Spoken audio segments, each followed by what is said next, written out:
As soon as we are in game, we see right now Mouse card coaches Mana, I want to say Hazuops, I'm so used to say Hazuops, is of course our blue Protoss spawning in the left side of the map, and Liquid's very own TLO is our red Zerg spawning in the right top side of Shakuras.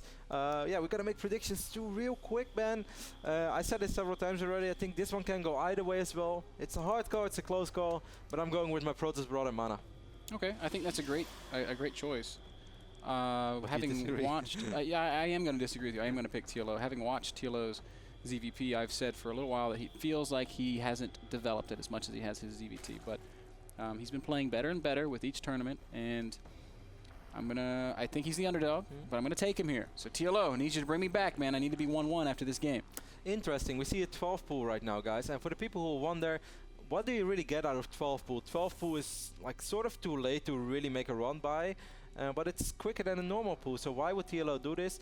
I actually think it's pretty smart, man. If he drops a pylon, he's able to take it out so easily, and then if he runs across the map, if Mana would have dropped the Nexus, Mana won't be able to wall off completely in time, so he forces Mana to stop producing probes for a little while, save up money, then get the wall, then cancel one of the buildings, then continue probe production. I actually really like this 12 pool opening, and it's something that frustrates me when I face it as a Protoss player. Yeah, this is something Nerchio does all the time. I'm often lauding Nerchio because he's probably my favorite foreign Zerg player, but I like it. The Lings almost always get in. Now, Mana has seen this. He should be able to get enough of a wall up to keep himself. So Mana, are you seriously going to go Nexus first? Against 12 pool? Well, not Nexus first, but Forge Nexus. Yeah, then he's definitely going to drop a pylon over here. And he should be careful, though. He's running pretty low on HP on his pool. There we go. TLO's only making 4 Zerglings. Yeah, so now he made 2 additional links, right? No, he stopped. Yeah, he stopped at 4. Oh, TLO goes 12 pool and then doesn't try to do anything with it. That makes me a little sad. So, all right, so I like the 12 pool opening because if he had run across the map with 6 Lings, it would have been really difficult for Mana to have everything walled off. But now Mana's feeling safe and comfortable and good. Well, he's still going to need something, though, because with 6 Lings, you can run by the cannon pretty easily. And if you have 4 Lings in your base as Protoss, it's so super annoying. Not only can Zerg do or see what exactly you do for forever, they will always be able to pick off 1 or 2 probes and just force you to pull probes all the time. What I would have loved to see most from TLO, man, is just send this drone over here, expand over here, run your 6 links here, run them in, and then make 2 additional links, take out this pylon, and then expand. I really think that would have been by far the best solution to deal with all this. Oh, I could not agree more. I think that's exactly what TLO should have done. I think that's what Nerchio would have done. I think that's not what Stefano would have done, because Stefano just does what Stefano does. Yeah. I feel like it would have been Stefano a better would be choice. like, there's a pylon in my netro. Okay, good for you. There's a pylon in my netro. You still died to 200 supply in 11 minutes. I've won from this position 100% of the time before. Stefano freaks out when there is no pylon in his netro. He's like, guys, oh my god, what is happening right now? My timings won't work anymore. Oh man. Beyond the early openings, everything else is looking very, very normal. Mana just dropping that Cyber Core. Didn't have to freak out at all about the slightly faster spawning pool. There's another argument for 12 pool, just like a defensive 12 pool, and it's that you always get your hatchery at the same time no matter what. Meaning that you never have to freak out about your timings being thrown off if it does get blocked. So I don't want to make it out to sound like it's a bad thing, because TLO's technically in a fine position, presumably one he's been in like many times before. Interesting. We see the Stargate follow up by Mana. Mana, whose PvZ has gone through a lot of changes. I watched him a lot in the past. Sometimes he likes to go gateway pressures, sometimes he likes to play 2-base robo all-ins. In general, he likes to play kind of passive. I think that's something that he had from Hazuops, because of course we know Hazu being quite passive in general as well, but this time he's going for the Stargate, which is something I haven't seen for a while, but I'm eager to see how he's going to follow this up. I think with the way that this has been going out and the way that he's damaging this queen right now, that he opens up with a Void Ray, tries to float it over here, and then follow it up with Phoenixes. Yep, sending a Void Ray to the 3rd right now would be so super smart. Just want to remind you guys that we are casting this from a replay, as you would have noticed when the players asked for a pause there. This game was played earlier this morning. Yep. First game of the day, Sen versus Gunzi was live, and the other live match that we are going to have today will be between Hawk and I said Gunzi, but Hawk and Gunzi will be another live match, and of course it was Rain and Sen who played the first live match. TLO Mana is a replay, and XLF versus Strelok is replay as well. Of course, we're not going to force Europeans to stay awake till 4 or 5 a.m. Just so we can play live, because it will only decrease the quality of the games. That's right, man. So TLO adding those gases right now. He's up to 3 gas already. This is Looking a little bit like a Mutalisk opening, Kev. You know what I want to say, man? I want to say this looks funky, and that's really smart. You know why? Because funky is The broad of TLO. Mana. Oh yeah, I knew that. Wow, what the hell, man? I was totally setting you up for that one. I knew that. I totally knew that. Yeah. I wasn't catching your hints, bro. Looked funky. Play Actually, that Mana funky was music, teasing. Mana. Mana was teasing his brother a little bit. For the people who don't know, I said this before, but if you missed it, Mana, his brother, is also a competitive StarCraft 2 player. He used to play Brood War as well. His name is Funky. He even played for Fnatic for a little while. And I saw Mana was teasing his brother on Twitter, saying, or kind of laughing at his brother for losing TVT against Nerdcho in the semi-finals of a Polish tournament. TVT? Yes, TVT. What the hell? Oh, Nurture did used to random, so. Yeah. Void Ray going to make its way into the third base of TLO, who's actually going for very fast infestors, which is cool. I'm eager to see how this plays out. There's 3 queens in this expansion, so should be fine. And More Void Ray than does fine. turn right around. We have 5 queens on the map right now, that's about it. I like how TLO had 3 queens over here. I guess TLO saw it coming as well. Like when the Zealot starts fighting a queen already, even though you know as Protoss that you're not going to kill that queen, but when you just want to drop it on HP, often Zergs know they have something to worry about. This is something I've seen a lot later from White Drop, for instance, on a map like Ohana. We've seen it, he did it so well, damaging the queen early on, and then his target is able to do 4 times as much damage as it normally is.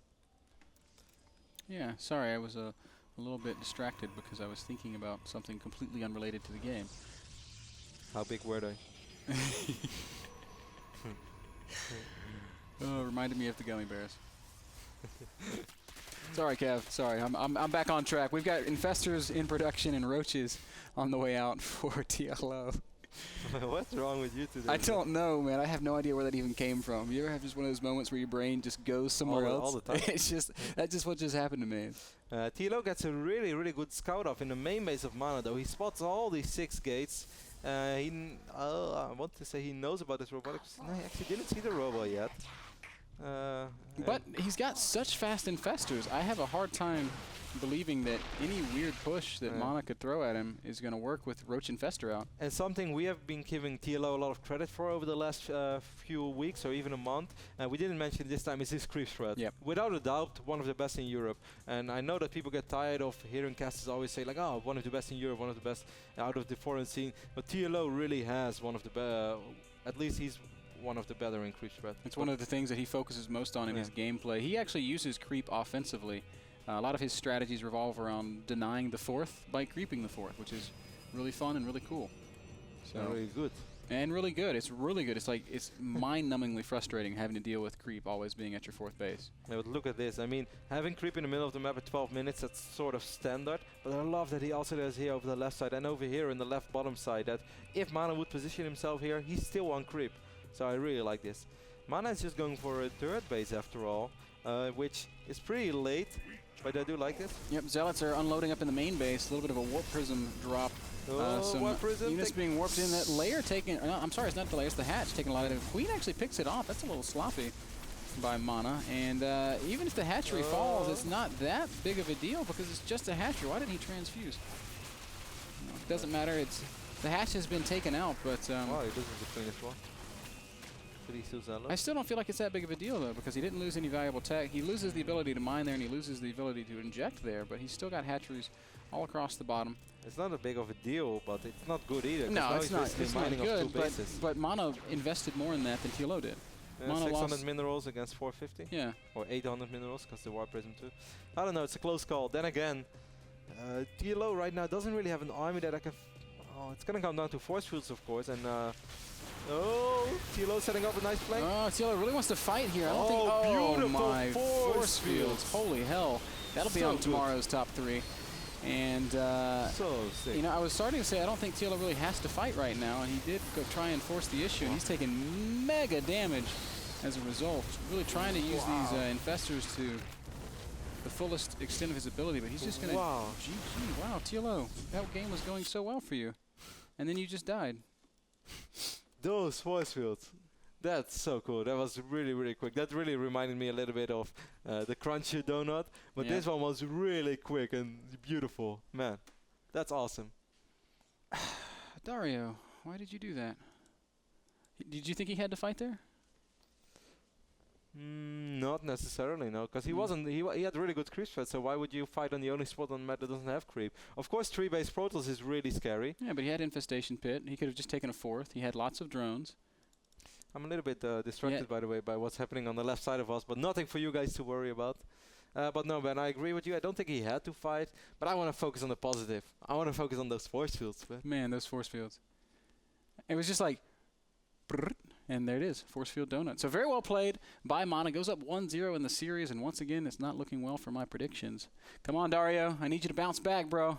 I think we're going to see them one more. So look at those force fields, man. I can look at that all day. You know, if I ever can't sleep, I really think I'll just open a nice bottle of something and watch that in slow motion. Orange juice. Yes. Orange juice doesn't come in bottles. It comes in boxes. Sometimes it's in bottles. Yeah. I bought a bottle of orange juice, too. Yeah, you're right. But those are like the fake orange juices. No, it's Tropicana. It's delicious. All right. Some of the best. Guys, we're going to be kicking it to a short commercial in just a second. That first game brought to you by Epson Projectors. Check them out, epson.com, and go buy one, because that's what you do when you're supporting esports. You buy Epson Projectors. It's just part of the deal. You watch us, you buy an Epson projector. And subscribe to HD. That's also part of the deal. Do that. We'll see you guys in a sec.